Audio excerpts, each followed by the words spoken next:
வெண்பருத்தி நூலெடுத்து வாய் வெடிச்ச பூவெடுத்து நான் அணிஞ்சிட தொடுத்து வச்ச நடினமான மாலை இது.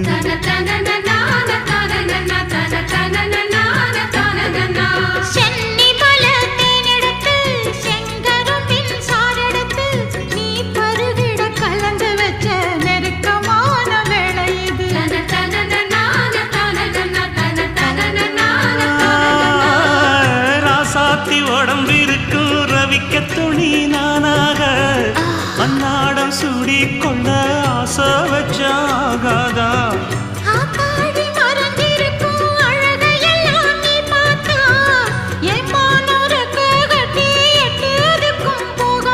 அடிச்சி சக்கரையே எட்டி நீயும் நிக்கிறியே நான் ஏங்கி ஏங்கி பாக்குற போறான்.